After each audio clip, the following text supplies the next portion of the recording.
Et comment alors donc, comment est-ce qu'on pourrait, pour commencer, puisque ce qu'on nous enseigne, en tout cas le monde tel qu'il est présenté, donc selon toi, c'est pas du tout la version des faits. Alors, pas du tout.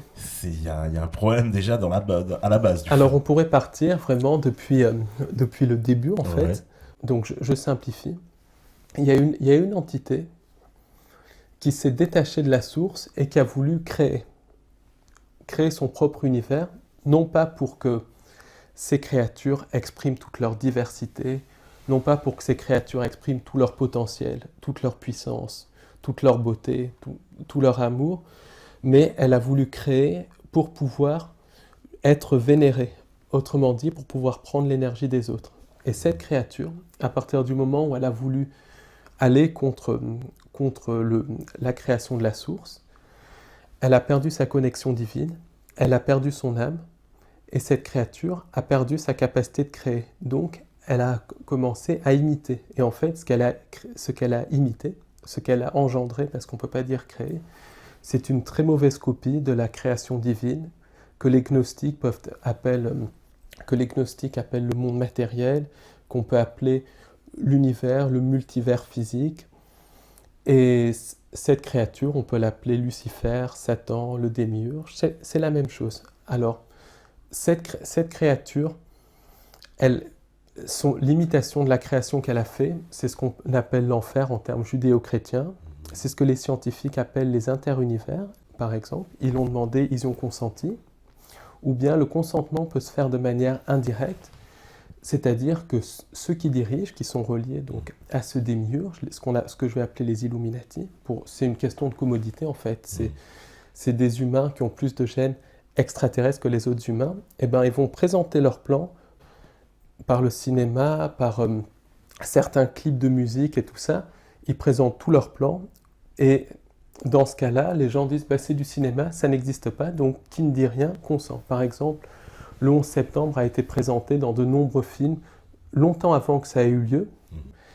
Et ça, c'était une programmation prédictive. Dans le film Matrix, la carte d'identité de Neo expire le 11 septembre 2001. Donc il y a toute cette programmation prédictive.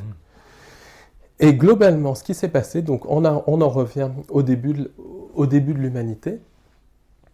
L'entité sans âme, le démiurge, qui s'est entouré pour faire ses basses œuvres d'entités qu'il a engendrées. Ces entités, certains les appellent des reptiliens, d'autres des démons, d'autres des djinns, d'autres des archontes. C'est des entités qui séjournent dans les interunivers, qui n'ont pas d'essence divine, qui sont des entités sans âme, qui se comportent un petit peu comme des programmes informatiques. Et le démiurge les utilise pour conquérir des mondes qui sont dans la vraie création, pour qu'ils consentent à la fausse création. Alors, le démiurge, en fait, et les entités autour du démiurge, qu'est-ce qu'ils ont fait? Ils ont leurré les premiers hommes qui vivaient une vie magnifique, merveilleuse, connectée à la source. Ils les ont leurrés à consentir à la fausse création interunivers et matrice, qui est l'antichambre des interunivers, en leur échangeant probablement des technologies, en leur disant qu'ils allaient être dieux, qu'ils allaient avoir leurs propres univers et tout ça. Et ça a été en échange de promesses qui ne sont jamais arrivées. Et quand les premiers humains ont symboliquement consenti à la matrice et aux interunivers, ça a été la chute de l'homme, il y a eu l'apparition de l'illusion de la mort, l'apparition de l'illusion de la maladie, de l'illusion du temps qui passe. Il y a eu nos capacités psychiques qui ont été complètement bloquées ou beaucoup diminuées et tout ça. L'humain est leurré dans cette fausse création, dans cette imitation de la création. Il commence à tomber dans la matière, il commence à chuter. Il y a l'apparition de l'illusion de la mort, il y a l'apparition de l'illusion de la maladie, l'apparition de l'illusion du temps qui passe. Ensuite, comme le changement de réalité a entraîné une modification de la vibration, l'ADN des humains a été modifié. Au lieu d'être un ADN à 13 brins connecté à la source, l'ADN est devenu un ADN à 2 brins, l'ADN qu'on a maintenant. Et cette modification de l'ADN par les entités sans âme a entraîné l'apparition d'une chose qui est capitale à comprendre si on veut comprendre le thème de la conférence de ce soir, enfin le thème de l'interview de ce soir, c'est le subconscient. Le subconscient, c'est quoi? C'est en gros le robot pilote, c'est connecté au cerveau reptilien, c'est la matrice en nous, puisque la matrice est holographique. Et la plupart des gens, donc que ça soit vous, que ça soit moi, que ça soit toi, on est régenté par notre subconscient. En fait, le subconscient ne devrait même pas exister. Le subconscient, on devrait être tout le temps conscient, tout le temps vivre dans un éternel présent, dans un état de joie constant, mais c'est le programme de la matrice pour nourrir le démiurge, pour nourrir les entités sans âme de peur. D'accord. Alors, juste... Voilà, justement, parce que là, tu as parlé d'entités sans âme. Entités sans âme, en fait, c'est les entités qui sont engendrées par le démiurge. Par le démiurge. Mais c'est lui, donc il engendre des entités quand même. Il engendre, mais il ne crée pas. Ces entités sont des copies de la création divine. C'est des espèces de pâles copies de la création divine, un petit peu comme une forme d'intelligence artificielle qui engendre des robots, qui engendre quelque chose, mais comme un ordinateur qui va engendrer. Ils vont être sous quelle forme? Ils vont être dans notre monde physique? Ça va être Alors, c'est des entités énergétiques, certaines sont de forme énergétique, beaucoup sont de forme reptilienne. Ouais. Et il y en a qui ont des formes énergétiques, donc c'est ce que les gens appellent les djinns, les archontes. Et il y a un chercheur américain, je crois, ou anglais, Trevor James Constable, qui a pris des photos de certaines de ces entités.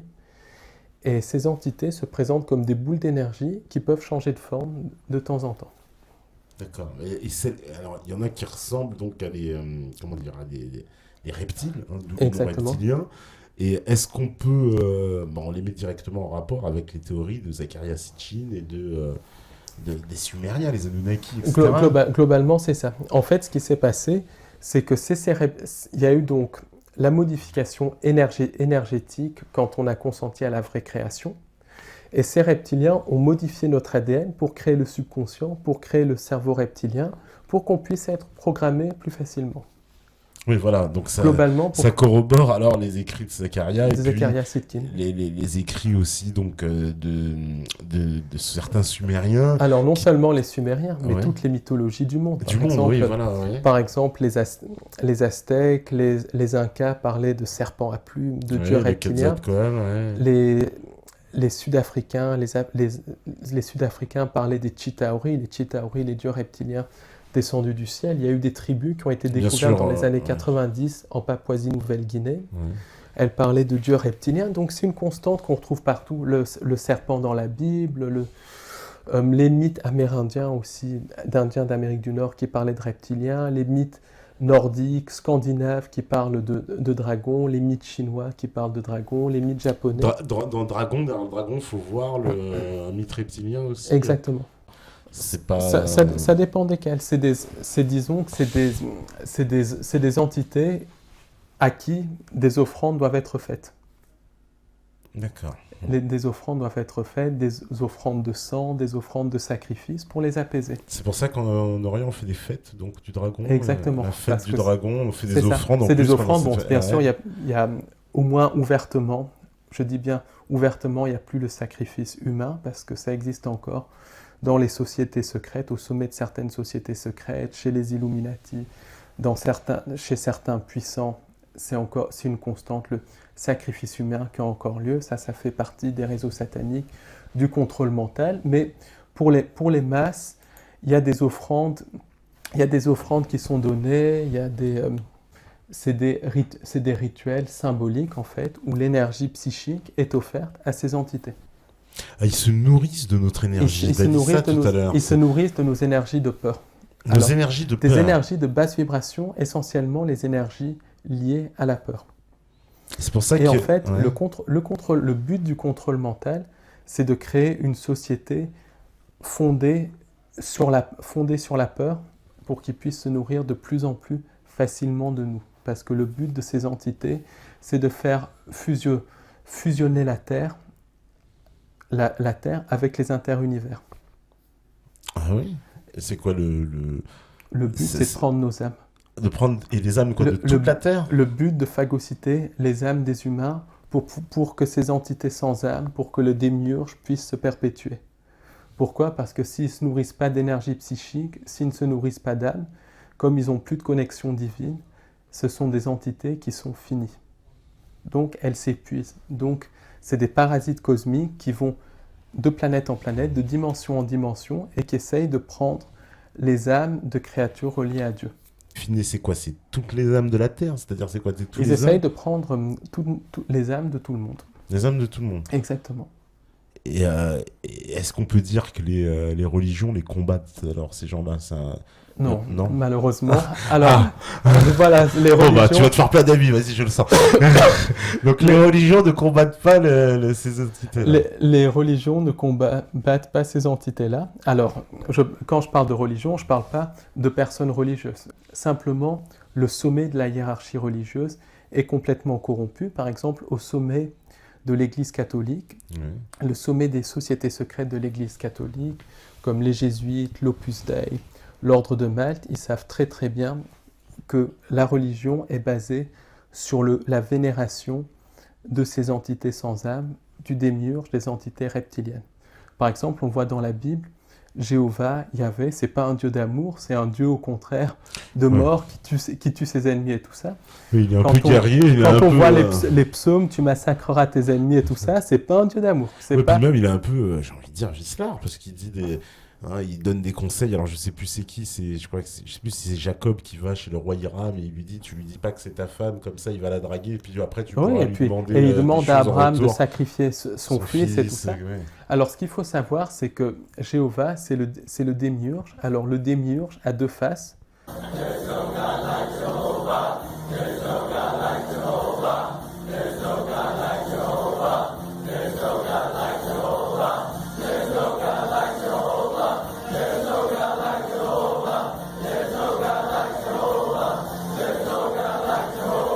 Jéhovah, c'est le démiurge. Alors, le démiurge a deux faces.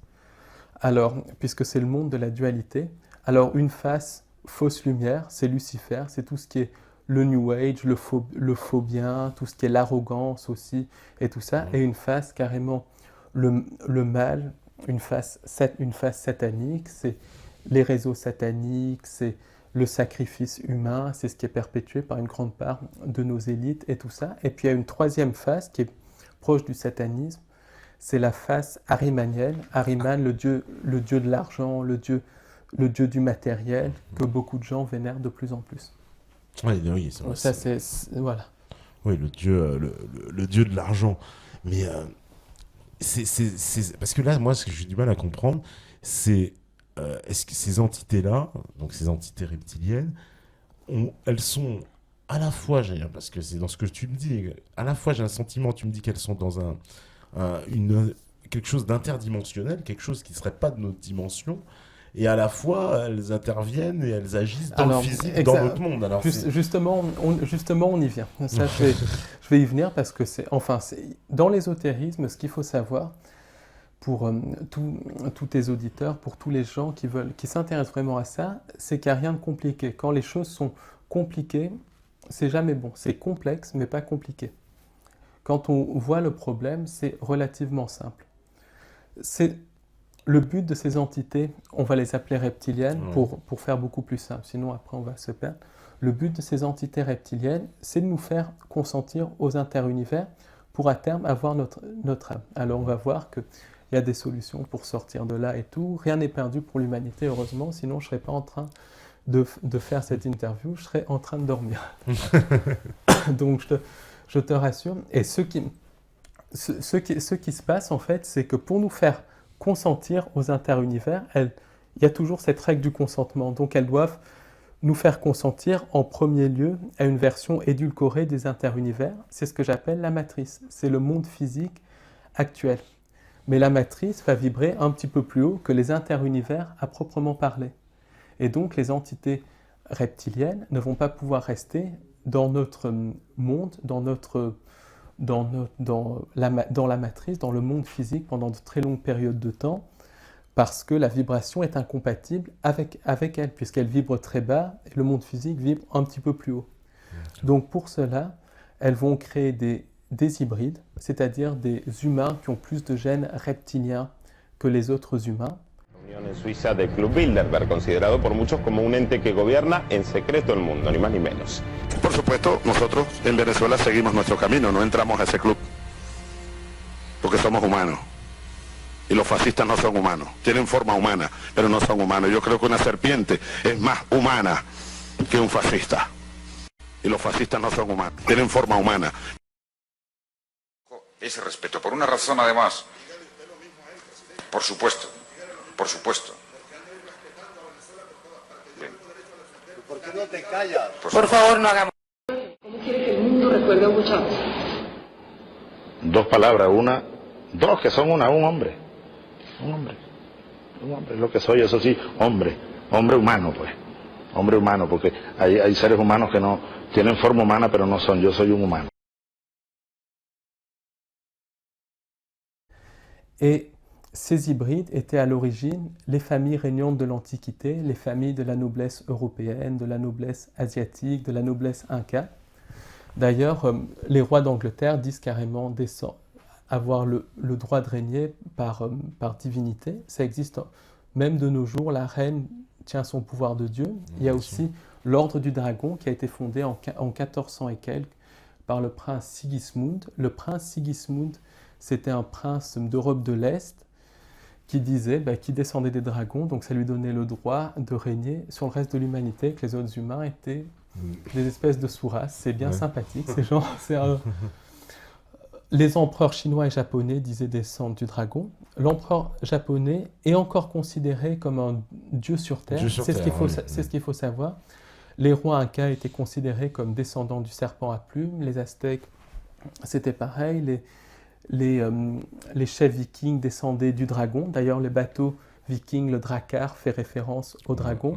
Les chefs amérindiens d'Amérique du Nord descendaient également des dragons. Donc on retrouve toujours cette notion de rois qui descendent du serpent, qui descendent de Dieu. Alors, c'est pas le Dieu du petit Jésus, c'est pas le bon Dieu, le gentil Dieu, c'est pas la source. Quand on voit tous les massacres qu'ont commis ces rois et tout ça au fil des temps. Et aujourd'hui, ces familles hybrides sont ce que je vais appeler les Illuminati. Alors, les Illuminati, c'est un terme générique. Encore, il y en a qui appellent ça la Kabbale, d'autres qui disent les familles régnantes, peu importe. On dit Illuminati parce que c'est un terme qui est connu. Et les Illuminati, donc c'est les grandes familles de la noblesse, les grandes familles de la finance, donc genre Rockefeller, Rothschild, les familles de la noblesse européenne, de la noblesse asiatique aussi, en particulier la famille Li qui contrôle tout l'Extrême-Orient, qui est une famille très puissante dont peu de gens parlent. Et les Illuminati, en gros, comme ils ont plus de gènes reptiliens que les autres humains, vont être plus facilement possédés par des entités reptiliennes que les humains classiques. On peut tous être possédés, mais les Illuminati ont plus de facilité d'être possédés puisqu'ils ont cette compatibilité génétique et c'est eux qui continuent à régner sur le monde basiquement et ils sont activés par possession. Ils ont des pouvoirs. C'est quoi les pouvoirs qu'ils ont? Alors, les pouvoirs... Oui, qu'est-ce que ça confère, cette génétique différente? Alors, cette génétique, ça leur donne, soi-disant, d'après eux, le droit de régner sur le reste du troupeau humain. Certains ont des pouvoirs psychiques. Par exemple, beaucoup d'Illuminati dans la finance, dans la finance, étaient très souvent les sorciers des rois au Moyen-Âge. Donc, ils étaient très versés dans la sorcellerie, dans le satanisme. Un exemple, c'est John Dee, par exemple, l'astrologue de la reine Élisabeth, qui a inventé tout un système, qui a créé tout un système pour communiquer avec ces entités reptiliennes sans âme. N'oublions pas aussi que les rois de France avaient le pouvoir de thaumaturgie, le pouvoir de guérir les écrouelles. Donc voilà, c'est des gens qui ont certains pouvoirs. Par contre, il leur manque quelque chose qui est fondamental, s'ils sont activés, c'est l'empathie. Ils n'ont pas d'empathie. Voilà, c'est ça. Donc ils peuvent tuer tout le monde. Ils peuvent tuer tout le monde, ils n'en ont rien à faire. D'où les guerres de conquête qui sont lancées depuis le 11 septembre. D'accord. Et depuis bien avant, d'ailleurs. Depuis bien avant, ce que j'allais dire. Pour eux, on est de la ressource.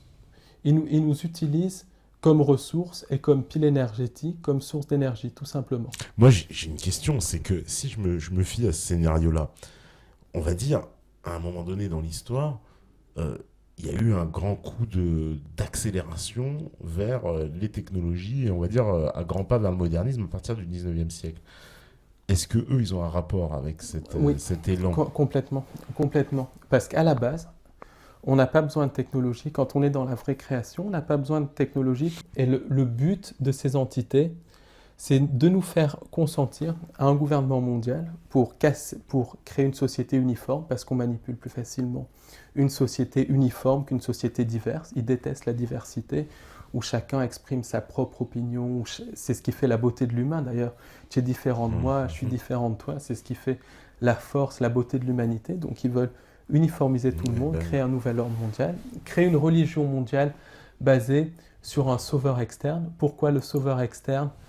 Parce qu'ils veulent en fait créer un chaos et ensuite se présenter comme les sauveurs de l'humanité. Ensuite, ce qu'ils veulent, c'est éliminer une partie des humains, les humains qui leur résistent, les gens qui savent penser par eux-mêmes. Donc il y a un programme de réduction de la population qui est en cours depuis 30 ou 40 ans. Programme de réduction par l'intermédiaire des vaccins, par l'intermédiaire des chemtrails. Chemtrails, c'est ces traînées qu'on voit. Traînées chimiques. Traînées chimiques, oui, voilà. oui. Ce qui se passe, c'est qu'ils veulent en gros créer un chaos maximum pour que les gens demandent le sauveur externe. Alors c'est ce que j'appelle le projet Bluebeam, c'est la mise en scène de l'arrivée d'un faux sauveur. Ça ferait l'objet vraiment d'une interview en elle-même. Et projet Bluebeam complètement réel, ce projet-là, parce que... Complètement réel, et c'est en train d'avancer de plus en plus. Enfin ça ferait l'objet d'une autre interview, mais en gros, ils sont en train de créer un maximum de chaos. Ils sont en train aussi de pousser cette idée d'extraterrestre qui existe bien, mais tout d'un coup, du jour au lendemain, il y avait tout un secret dessus, et du jour au lendemain, ils commencent à avoir des émissions dessus comme Alien Theory et tout ça. Ils sont présentés comme nos dieux alors qu'ils ne sont pas des dieux, ils ne nous ont pas créés, mais ils nous ont génétiquement modifiés. Là, c'est très différent de créer, il n'y a que la source qui peut créer. Et surtout, ce qu'ils veulent, c'est qu'on accepte un faux sauveur externe. Faux sauveur externe, ça peut être un quidam comme Maitreya, ça peut être des extraterrestres qui viennent nous sauver alors qu'ils ne sont pas là du tout pour nous sauver, ça peut être même des extraterrestres qui nous sauvent d'une fausse invasion extraterrestre. Et à partir du moment où on accepte le sauveur externe dit pour me faire plaisir, je vous ai sauvé, vous allez tous vous faire pucer, ça fera en sorte que de tels conflits ne se reproduiront plus. En plus, avec la puce, vous aurez des pouvoirs psychiques ultra développés. Vous serez des dieux. Et là, les gens vont aller se faire pucer. Et symboliquement, la puce, c'est la fusion avec la machine, qui est contrôlée par certains organismes, par certaines loges maçonniques, par certaines loges jésuites, par aussi l'internationale nazie, parce qu'après la Seconde Guerre mondiale, les nazis ont continué par l'intermédiaire du projet Paperclip, et c'est une des factions les plus importantes du nouvel ordre mondial, des Illuminati. Alors, en gros, qu'est-ce qui s'est passé? Jusqu'aux années 60, 70, voire même années 80, le sujet d'OVNI était complètement tabou. Il y a plusieurs centaines de personnes qui sont mortes pour avoir voulu révéler la vérité sur les ovnis. On peut parler de Frank Edwards, par exemple. Frank Edwards, grand journaliste américain, mort d'une crise cardiaque. On peut parler de Jimmy Gueux, assassiné par une barre d'uranium sous sa chaise. Sous sa chaise, oui. Un des plus grands ufologues français, qui a fait un très grand travail. Dans les années 90, un pilote américain qui voulait faire des révélations sur Roswell, ils lui ont carrément provoqué un accident d'avion. Le train d'atterrissage de son avion s'est détaché avec plus de 150 passagers à bord. Il a arrêté ses recherches immédiatement.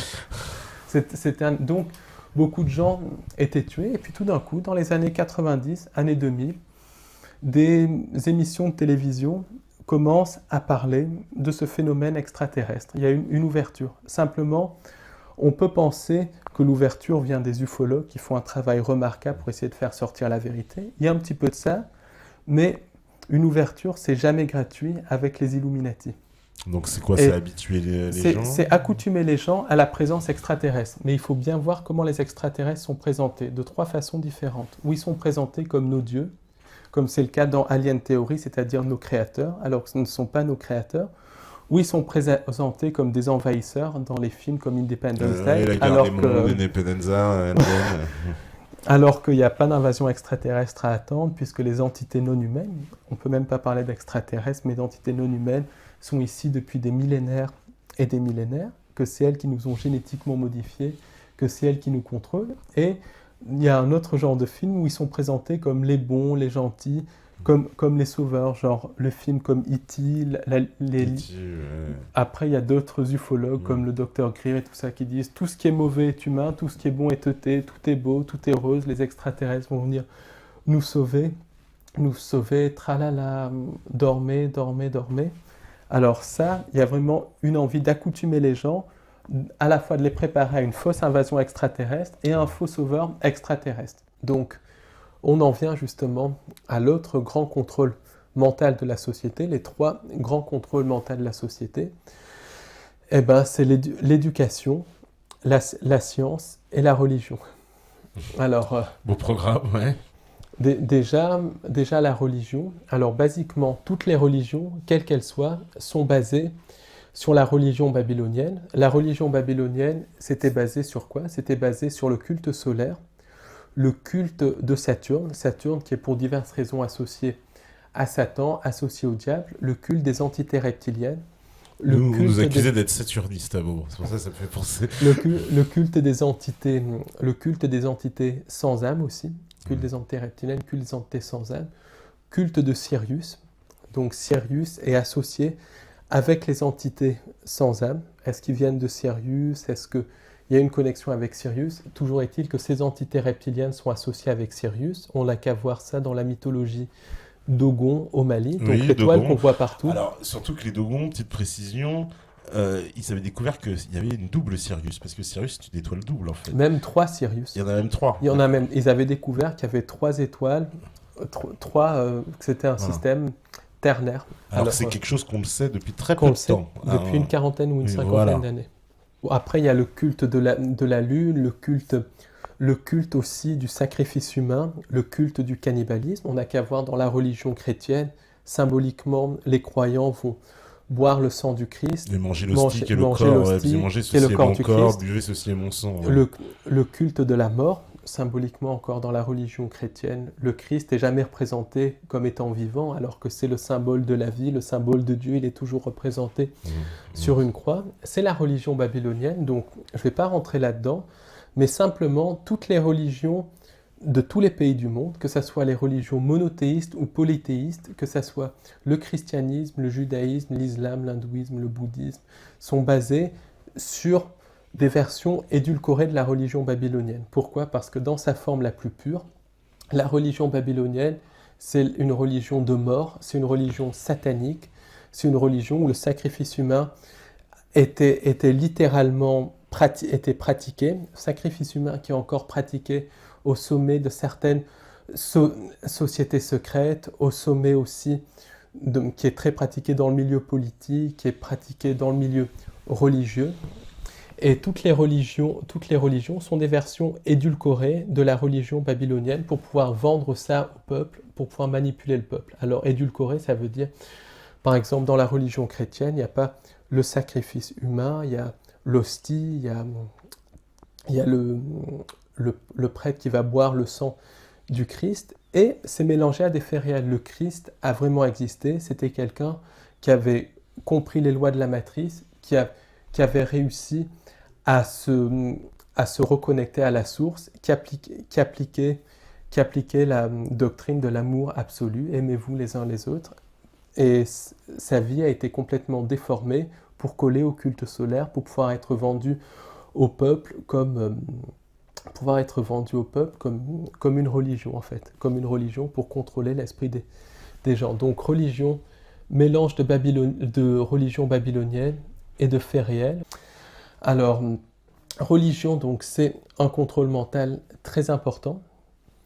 Aujourd'hui, la religion a fait son temps et ils veulent introduire une religion mondiale, une religion mondiale qui est basée sur le culte d'un faux sauveur externe, d'où la religion New Age, d'où la religion basée de plus en plus sur les extraterrestres. Ils disent que les extraterrestres sont nos créateurs et tout ça, d'où le fait de vouloir casser toutes les grandes religions pour créer une religion mondiale basée sur le culte d'un faux sauveur externe. Alors, il y a le contrôle mental religieux. Après, il y a le contrôle mental qui est lié à l'éducation. Donc ça, on en a beaucoup parlé. C'est essentiellement, on crée une société luciférienne. Luciférienne dans le sens où il faut écraser les autres. Les gens qui ne sont pas académiques, comme ils disent, ils sont écrasés, mis de côté. Les gens qui sont académiques, qui sont souvent des murs de briques d'ailleurs, il faut bien dire, il n'y a rien dedans. Par exemple, il y a beaucoup de polytechniciens qui sont absolument stupides, il n'y a rien, aucune spiritualité, mais eux sont mis sur un piédestal et tout ça parce que leur cerveau gauche est plus développé et parce qu'ils écrasent les autres. Donc, le système éducatif crée une société luciférienne. Donc tout ça, c'est vraiment un plan pour éliminer progressivement l'humain. Mais tous les gouvernements souscrivent ça. Ou alors ils sont quoi? Ils sont tous à la botte, quoi. Il n'y en a pas un qui... Alors, on en vient à un autre contrôle mental de la matrice, c'est de croire que le système travaille pour nous, que le système nous aime. Le système ne nous aime pas. Absolument tous les gouvernements de tous les pays du monde, en tout cas la plupart des gouvernements de la plupart des pays du monde, sont contrôlés par les Illuminati, c'est-à-dire par ces familles hybrides qui possèdent plus de gènes reptiliens que les autres humains. Ouais. Et tous les membres des gouvernements de la plupart à nouveau des pays du monde, tous ces gens, la plupart en tout cas, font partie de sociétés secrètes, genre franc-maçonnerie, genre jésuites, genre même international nazi, qui sont liés aux Illuminati, liés au nouvel ordre mondial. International nazi, c'est... Encore... Parce que tu balances des trucs, je suis obligé d'arrêter. C'est ça, on va y venir parce que ça c'est très important. Globalement, à la fin de la guerre, dans les années 43-44, plusieurs personnes autour d'Hitler, en particulier Martin Bormann, en particulier aussi plusieurs généraux, plusieurs scientifiques nazis, ont vu qu'ils étaient en train de perdre la guerre. Seconde Guerre mondiale, donc qui était financée par les Illuminati, par les lignées Windsor, les lignées Rothschild et les lignées Rockefeller, qui finançaient à la fois les Alliés, les nazis. Et les nazis. Après un début de la création des nazis, c'était justement de créer une sorte de société secrète qui développerait certaines technologies. Donc, à la fin de la guerre, Martin Bormann et beaucoup d'autres ont commencé à créer une internationale nazie. Alors, en gros, ils ont essaimé dans l'Europe qui était encore occupée et ils ont commencé à créer des sociétés, créer des petites entreprises, créer des centres de recherche avec des locaux des pays pour avoir une sorte d'implantation en Europe. Ensuite, ça a essaimé comme un cancer vers les États-Unis, même vers l'URSS, il faut le savoir aussi, vers la Chine, vers l'Égypte, en Amérique du Nord, en Russie, en France, ils sont partis un petit peu partout. Et il faut savoir que les nazis étaient financés par les Windsor, étaient financés par les jésuites. Par exemple, le livre Mein Kampf... Les jésuites, comme par hasard, le cardinal, le Bergoglio, un sataniste. Ouais, le père François, le père François, un certain jésuite. Un jésuite, société secrète très puissante, mais dont on parle très peu. Ouais. Les jésuites s'occupent aussi de beaucoup des choses concernant les ovnis et tout ça. Alors les jésuites fonctionnent, il y a des jésuites et des laïcs qui sont des coadjuteurs jésuites, et beaucoup de gens dans l'aérospatiale, dans la NASA, dans les gouvernements, sont des coadjuteurs jésuites. Donc les nazis, les nazis sont issus de certaines sociétés secrètes comme la Thulé. La société Thulé, la société Fabienne, plein de sociétés qui étaient financées par les jésuites, qui étaient financées par les Windsor, qui étaient financées par les Rothschild, qui étaient financées par les Rockefeller pour créer une sorte de société secrète qui contrôlerait une technologie et l'Allemagne a servi de laboratoire pour le monde du nouvel ordre mondial, c'est-à-dire l'élimination d'indésirables, la création d'une société complètement uniforme, complètement embrigadée. Mais les nazis n'avaient pas que ça. Parmi les nazis, il y avait beaucoup de médiums qui rentraient en contact avec des entités interdimensionnelles. Ces entités interdimensionnelles ont donné des technologies aux nazis. Ensuite, dans les années 30, les nazis ont financé des expéditions vers le Tibet, soi-disant pour étudier les origines de la race aryenne. Ouais. Mais au Tibet, il y a des entrées vers la terre creuse. Il y a des, voilà, il y a des loges. Ce qui est reproduit, si je m'abuse, dans les films du type Indiana Jones, où on revoit des équipes nazies à la recherche. Exactement. Voilà. Alors, par exemple, Heinrich Harrer, dans le film 7 ans au Tibet, c'était pas du tout la victime, c'était une belle saloperie, bien pro-nazi et tout, et c'était le contrôleur mental du Dalai Lama. Dalai Lama, qui est un agent de la CIA. Qui est un agent de la CIA. Soit dit en passant, et qui est une saloperie également. Oui, aussi. Voilà, très peu connue. Mais très peu connue, qui est aussi horrible, si ce n'est pire, que les Chinois. Voilà, que les dirigeants chinois, pas le peuple chinois, bien évidemment. Et donc tous ces nazis sont partis au Tibet, ils sont rentrés en contact avec des loges bouddhiques noires, avec les super Illuminati, avec les habitants de la Terre creuse, et ils sont revenus avec des technologies d'antigravitation, des technologies de contrôle mental, des technologies de voyage dans le temps. Des recherches ont été menées dans le nord de l'Allemagne pendant la guerre et en Pologne sur un appareil qui s'appelait Die Glock, la cloche. C'était un appareil pour voyager dans le temps, pour voyager essentiellement dans l'espace, un appareil à antigravitation.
There's been a lot of buzz over the last few weeks about strange sounds being heard in the atmosphere.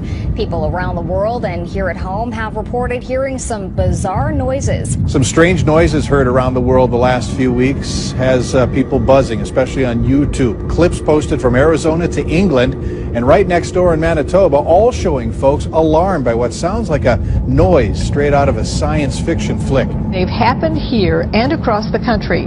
Mysterious booming noises that for the most part have gone unexplained.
Despite the cost, however, NASA does need to test these engines once in a while.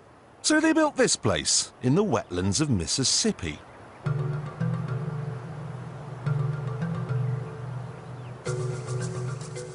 The first thing they installed was a huge loudspeaker, through which they played white noise to simulate the sound of a rocket.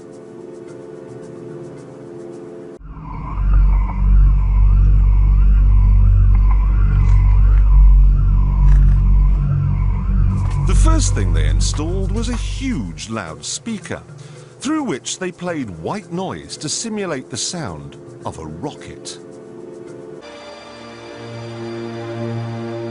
They even had to move 5 cemeteries, because the noise they were planning on making would wake the dead.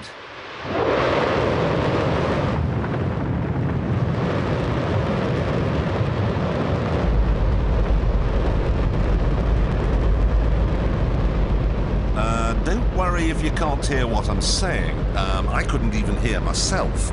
This is the loudest sound you could possibly conceive. And, as it turns out, the cleanest.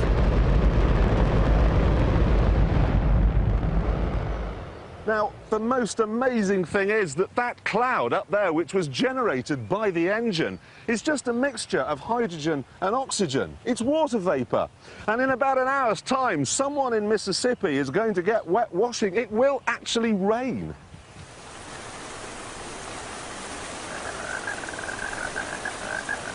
I told you! It's raining! That's unbelievable! He described this program of spraying chemical trails at high altitudes in so-called commanded airspace, where commercial flights are routed around and beneath tanker airplanes belonging to the U.S. Air Force. The theory is that chemtrails are being used in conjunction with HAARP.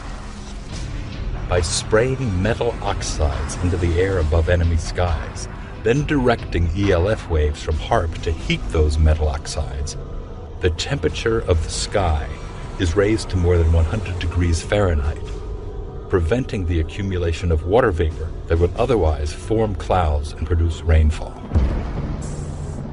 The ELF waves HAARP produces bounce off the ionosphere and are able to curve around the Earth over the horizon to the ground, making any point on the globe well within reach.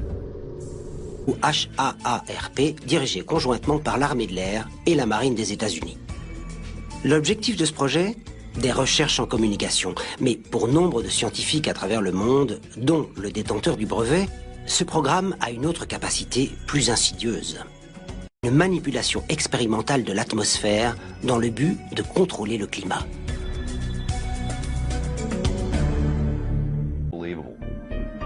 Bien que d'apparence banale, les capacités de ce réseau d'antennes sont incroyables. HAARP fait partie du nombre limité d'appareils capables de chauffer l'ionosphère terrestre. L'ionosphère est une couche supérieure de l'atmosphère composée de particules chargées et située à 144 km au-dessus de la surface de la Terre. Ces particules chargées ont une fonction très importante pour la planète. Elles détournent et absorbent les particules mortelles éjectées par le Soleil. Sans l'ionosphère, la vie telle qu'on la connaît disparaîtrait de la surface de la Terre. Mais cette première conception est le plus grand radiateur ionosphérique du monde. Il peut chauffer plus de 1000 km² d'ionosphère jusqu'à 50 000 degrés. C'est aussi un système à réseau phasé, ce qui signifie qu'on peut rediriger et l'orienter vers la destination voulue. Vous pouvez envoyer ces ondes où vous le voulez. Ce qu'ils ont découvert, c'est qu'en envoyant des radiofréquences dans l'ionosphère et en la ciblant comme ils le font avec ce type d'instrument, ils obtiennent un effet de réchauffement. Et ce réchauffement soulève l'ionosphère dans un diamètre de 50 km, ce qui modifie les systèmes de pression localisés et peut-être même le trajet des jet streams. Le fait de détourner un jet stream est un accomplissement monumental pour l'homme. Le problème, c'est qu'on ne peut pas régler le système correctement. Les conséquences du réchauffement de l'ionosphère sur le long terme sont inconnues. La modification du climat à un endroit peut avoir un effet catastrophique sur le reste de la planète. HAARP a déjà été accusé de modifier le climat. En 2000, un article publié dans le Scientific American a révélé qu'un changement dans un jet stream au-dessus de Gacona en Alaska avait poussé les vents froids vers le sud, provoquant l'apparition d'une tornade en Floride. Les probabilités pour que HAARP soit utilisé comme arme de guerre s'amenuisent. Imaginez que vous êtes face à une armée de 100 000 personnes et que vous avez la capacité de provoquer une inondation, un orage ou les pires conditions climatiques pendant des semaines, voire des mois. Vous pouvez facilement diminuer leur force. Mais cette arme multi-usage a d'autres propriétés extraordinaires. En utilisant la manipulation ionosphérique, elle peut brouiller la radio et les communications cellulaires de l'ennemi. Elle peut également servir à repérer, différencier et détruire les missiles ennemis. C'est à ça que vont ressembler les guerres du XXIe siècle.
People living in the Australian town of Mooloolaba woke up on Monday to find parts of the small beach town in the state of Queensland covered in foam.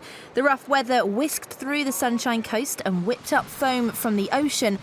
Central Queensland's already borne the brunt of tropical cyclone Oswald, with torrential rain and destructive winds bringing flooding and tornadoes to the east coast and inland. Oh look, there's a wave. Oh, there's a car! What a dickhead.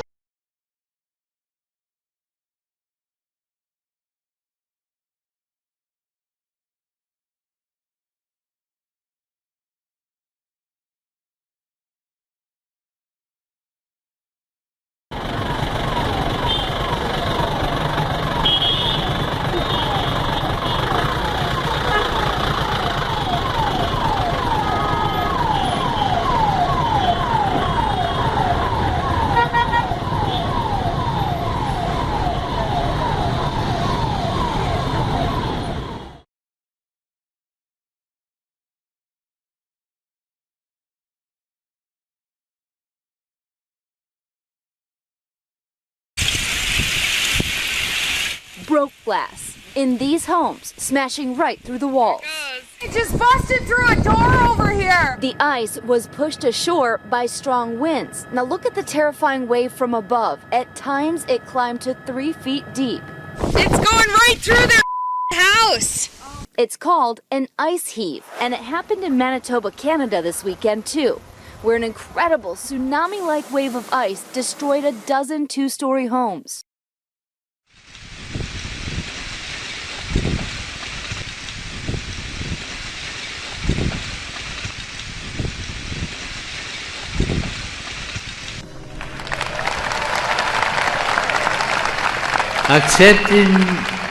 Accepting the urgency, it seems clear to me also that climate change is a problem we can no longer be left to a future generation.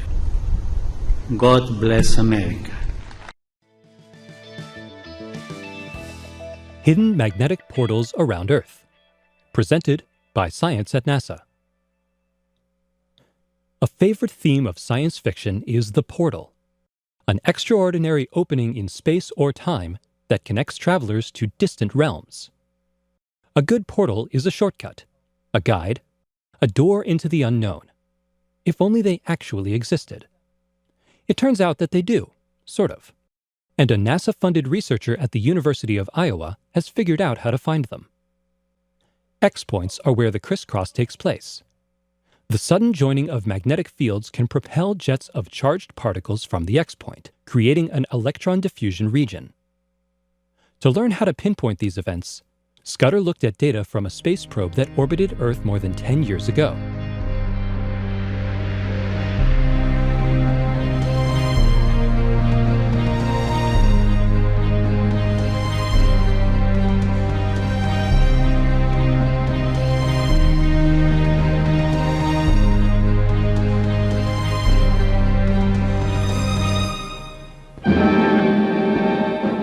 Transporter un électroaimant de 60 tonnes destiné au Centre européen de recherche nucléaire à Genève n'est pas une petite affaire. Morat et Coppet auront été les étapes les plus difficiles de la randonnée du monstre qui l'a conduit du port de Bâle jusqu'à Genève, où l'attend le cyclotron géant du CERN.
Mysterious sight in the skies over Norway early this morning. A never-seen-before spiral of white light. Some said it had a blue tail. Norwegian newspapers have been bombarded with people who claim to have seen it. Question is, of course, what was it? Now, some of the guesses range from a Russian missile, which Russia is denying, by the way, to a comet or some other type of object.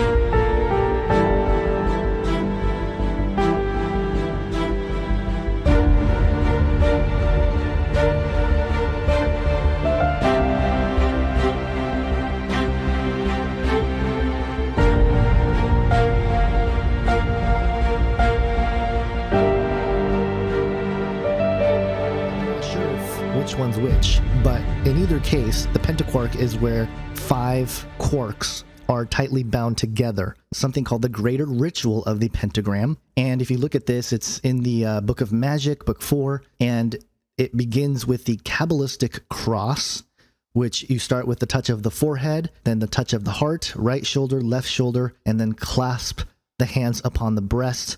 And there are different things you're supposed to say at each of these positions.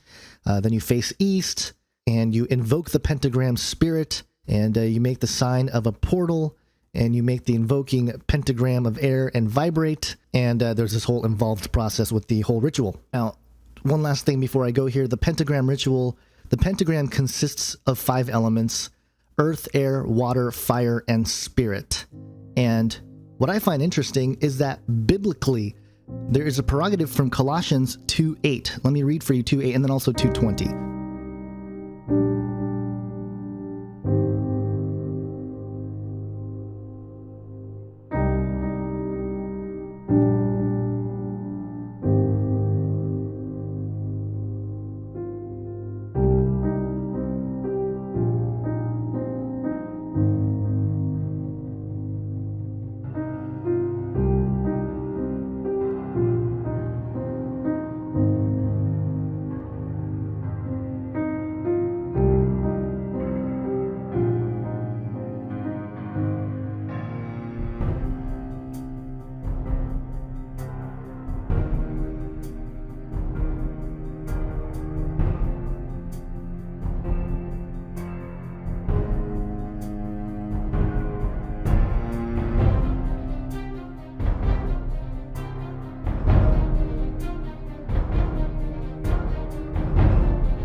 Une sensation de chaleur immédiate et insupportable.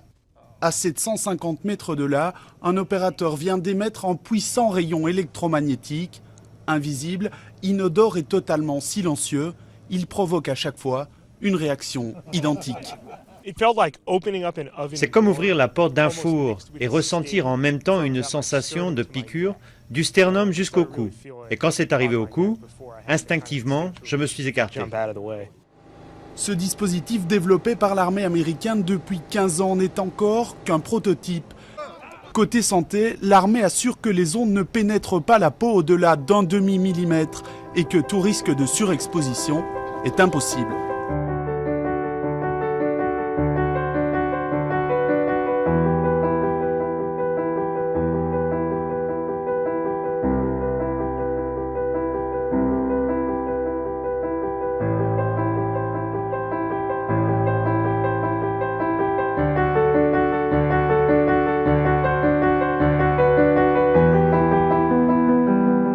More now of our special coverage here tonight, life in the U.S. in 10 years' time. By that time, there may be all kinds of new ways to safeguard and identify all those things that make each of us unique, our faces, even our fingerprints, even our eyes. Here now with more on the future of technology, NBC's Tom Costello. The year is 2017. You're rushed to a hospital unconscious with no ID or medical history, but thanks to a microchip under your skin, it's all there. Science fiction 20 years ago, but a biometric reality today. The technology is based on answering one simple question. Am I who I say I am? Experts say that technology is here now. The challenge is to safeguard our privacy in a brave new world.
Nos indica una forma distinta de medir el éxito. A nosotros nos corresponde sembrar y Dios ve los frutos de nuestras fatigas. Si alguna vez nos pareciera que nuestros esfuerzos y trabajos se desmoronan y no dan fruto, tenemos que recordar que nosotros seguimos a Jesucristo, cuya vida, humanamente hablando, acabó en un fracaso, en el fracaso de la cruz.